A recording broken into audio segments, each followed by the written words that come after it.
বিসমিল্লাহির রহমানির রহিম ইন্নাল্লাহা ওয়া মালাইকাতাহু ইউসাল্লুনা আলান নবী ইয়া আইয়ুহাল্লাযীনা আমানু সাল্লু আলাইহি ওয়া সাল্লিমু তাসলিমা। আলহামদুলিল্লাহ। বলবেন কুল বিফাতুলিল্লাহি ওয়া বিরহমাতিহি ফাবিযালিকা ফালইফরাহু হুয়া খায়রুম মিম্মা ইয়াজমাউন। আল্লাহ রাব্বুল আলামিন সূরা ইউনূসের 58 নম্বর আয়াতে উল্লেখ করে জানায়া দেন, আল্লাহ রাব্বুল আলামিন বলেন, কুল হে নবী আপনি বলুন, বিফাতুলিল্লাহি ওয়া বিরহমাতি, তোমরা যে আমার রহমত গুলো দেখতে পাও তারা বাস্তব প্রমাণ দিয়েছেন আল্লাহ রাব্বুল আলামিন পবিত্র কোরআনুল কারীম অবতীর্ণ করেন। সুতরাং আমরা যারা কোরআন পেয়েছি, কোরআন পাওয়ার পর এটা হলো আমাদের জন্য রহমত, কারণ এই পৃথিবীতে সর্বশ্রেষ্ঠ সম্পদ হলো হুয়া খায়রুম মিম্মা ইয়াজমাউন। এই পৃথিবীতে সর্বশ্রেষ্ঠ সম্পদ তার নাম হলো কোরআন। সুতরাং আমরা যারা কোরআন পেয়েছি আমরা আল্লাহর রহমত পেয়েছি। আল্লাহ যে আমাদের ভালোবাসেন তার বাস্তব প্রমাণ দিয়েছেন কোরআন নাজিল করে। কারণ কোরআন এমন একটা কিতাব, কোরআন এমন একটা কিতাব, এই কিতাবের মধ্যে ভুল তো দূরের কথা, ভুল নেই এবং কোনো সন্দেহ নাই। আর কোরআন এমন একটা কিতাব, কোরআন হলো জীবন্ত গ্রন্থ, সমস্ত মানুষের জন্য হেদায়েত।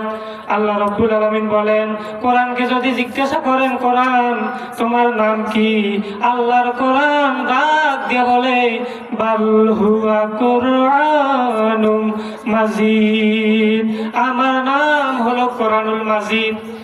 কোরআনের নাম তাফসীরে মাযহারিতে আল্লামা সানাউল্লাহ পানিপতি রহমাতুল্লাহ আলাইহি উল্লেখ করেন, কোরআনের নাম 55টির অধিক।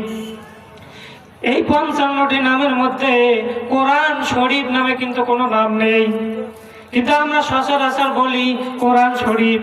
আসলে এগুলো কোরআন শরীফ বলা যাবে না, কোরআনে মাজিদ বলতে হবে, কোরআনে কারিম বলতে হবে, কোরআনে হাকিম বলতে হবে, এমনকি ফুরকান বলতে পারেন। কোরআন হলো সত্য মিথ্যার পার্থক্যকারী।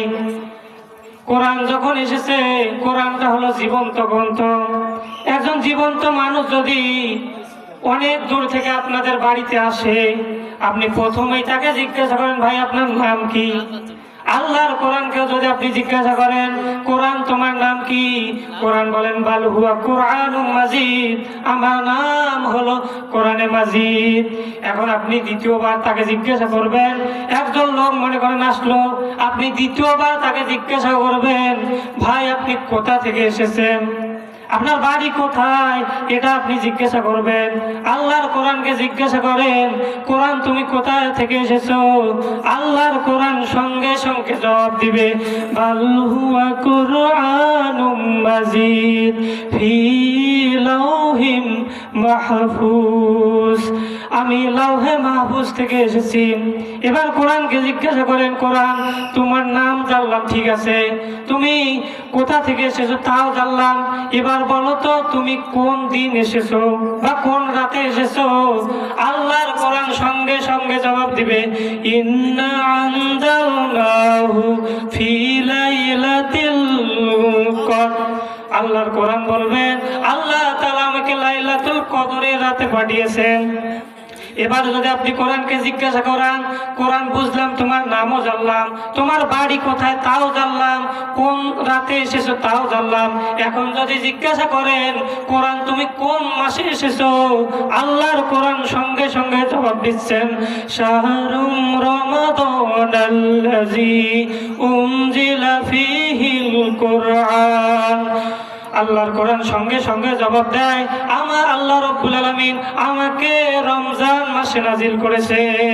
তাহলে কোরআনকে আপনি যেটাই প্রশ্ন করেন আল্লাহর কোরআন সঙ্গে সঙ্গে জবাব দিচ্ছেন। তাহলে এখান থেকে বোঝা গেল কোরআন হলো জীবন্ত। কিয়ামত পর্যন্ত আল্লাহ রব্বুল আলামিন কোরআনুল কারীম সংরক্ষণ নিজে করবেন।